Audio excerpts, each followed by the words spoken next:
Hi guys, நான் தான் உங்கள் கபீர் பேசுகிறேன். இன்றைக்கி ஒரு சின்ன இஷ்யூவை பற்றி தான் சொல்ல போகிறேன். எலக்ட்ரிக் வண்டி அப்படின்றது இன்றைக்கி வந்து சரியான ட்ரெண்டில் இருக்குது. பயங்கரமாக எல்லோரும் வாங்க ஆரம்பிச்சிட்டாங்க. ஆத்தரு, ஓலா, அப்புறம் டிவிஎஸ் முதற்கொண்டு எல்லாத்துலேயுமே வந்துடுச்சு. ஸோ இப்போ என்ன ஒரு ப்ராப்ளம்னா, இதுக்கு வந்து இவ்வளோ தூரம் இருக்குது, எல்லாம் ஓகே. நம்ம வந்து வீட்டில் சார்ஜ் பண்ணிக்கிறோம் வசதியாக, அதெல்லாம் ஓகே. நம்ம சப்போஸ் எங்கேயோ தூரமாக வந்துட்டு இப்போ பெட்ரோல் வண்டினா நம்ம வந்து பெட்ரோலை போட்டு போயிடுவோம்.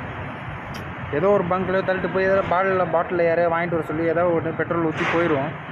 இந்த எலக்ட்ரிக் வண்டி அப்படின்றதுல வந்து பார்த்திங்கன்னா இப்போ ஒரு பெரிய ப்ராப்ளம் என்ன அப்படின்னு சொல்லி கேட்டிங்கன்னா, இது பாருங்கள். இதுக்கு வந்து ஃபஸ்ட் நான் சொல்லிடுறேன், சார்ஜிங் பாயிண்ட்டு தயவு செஞ்சு எல்லாத்தையும் இவ்வளோ எலக்ட்ரிக் வண்டி வாங்குறாங்களே, இவ்வளோ எலக்ட்ரிக் வண்டி விற்கிறீங்கல்ல, அதுக்கான சார்ஜிங் பாயிண்ட் வைக்கணும்ல எல்லா இடத்துலையும். சார்ஜிங் பாயிண்ட்டே கிடையாது எங்கேயுமே. பார்த்தீங்கன்னா சார்ஜிங் பாயிண்ட் வந்து இந்த போல்ட் எர்த்துன்னு ஒரு ஆப் இருக்குது, அப்புறம் டிவிஎஸ்க்குன்னு ஒரு ஆப் கொடுத்துருக்காங்க, நிறைய இருக்குது. பட் இருந்தாலும் எதுலேயுமே வந்துட்டு அதிகமாக இல்லை அப்படின்றது ஒரு விஷயம். ஆத்தர் அப்படி இருக்குது, அது கூட கொஞ்சம் ஓரளவுக்கு அங்கங்கே அது கூட ஓலா அது ஆத்தர் ஷோரூம் தேடி போய் தான் போடணும். மற்ற இதுக்கெலாம் வந்து பார்த்திங்கன்னா சுத்தமாக இல்லை. இந்த போல்ட் எர்த்துன்னு ஒரு ஆப் ஒன்று சொன்னாங்க, அந்த போல்ட் எர்த் அப்படின்ற அந்த ஆப்பில் வந்து எங்கேயுமே இல்லை சார்ஜர். ஒரு இடத்துல கூட இல்லை சார்ஜர். எங்கேன்னு போய் நான் தேடுறது சார்ஜரை? நைட்டில் ஒரு லொக்கேஷன் தெரியும், இவ்வளோ தான் 1 கிலோமீட்டர், நான் அர்ஜென்ட்டாக போய் தான் ஆகணும்னு ஆயிடுச்சு. நைட்டு வந்து டைம் வந்து பார்த்திங்கன்னா மணி 12:30 ஆகுது. போயிட்டேன். அப்புறம் பார்த்தா என் வீட்டுக்கு போகிற லொக்கேஷன் வந்து ரொம்ப தூரமாக இருக்குது.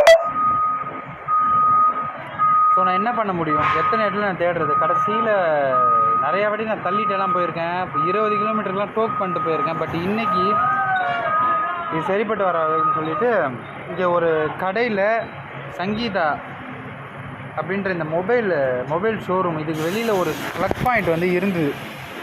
இதோ இந்த ப்ளக் பாயிண்ட்டு தான். இந்த ப்ளக் பாயிண்ட்டு அப்புறம் இதோ என் வண்டி சார்ஜ் ஏறிட்டுருக்கு. என் ப்ளக் பாயிண்ட் இந்த ப்ளக் பாயிண்ட்டில் தான் போட்டிருக்கேன் இந்த கடையில். இது அவங்களுக்கும் தெரியாது, யாருக்கும் தெரியாது. அர்ஜென்ட்டில் நான் என்ன பண்ணுறேன்னு தெரியாமல் போட்டிருக்கேன். எதனால் இவ்வளோ தூரம் வந்து ஒரு ரிஸ்க்காக கொண்டு வந்து நிறுத்துறீங்க? என் வீடு இங்கேருந்து 30 கிலோமீட்டர், நான் போகணும்ல. சார்ஜ் எதுக்கு? ஸ்டேஷன் இருந்தால் தானே போட முடியும். ஸோ அது மட்டும் கொஞ்சம் இது பண்ணால் நல்லாயிருக்கும். இந்த எலக்ட்ரிக் வண்டிக்கு சார்ஜர் பிரச்சனை ரொம்ப அதிகமாக இருக்குது. இந்த வீடியோ கிளியராக இருக்காது, ஸோ மன்னிச்சுக்கோங்க. நான் என்ன பண்ணுறது, கொஞ்சம் டக்குன்னு ஒரு சுச்சுவேஷனில் எடுக்க வேண்டியதாக வந்துருச்சு. ஸோ அதனால தான். தேங்க்யூ.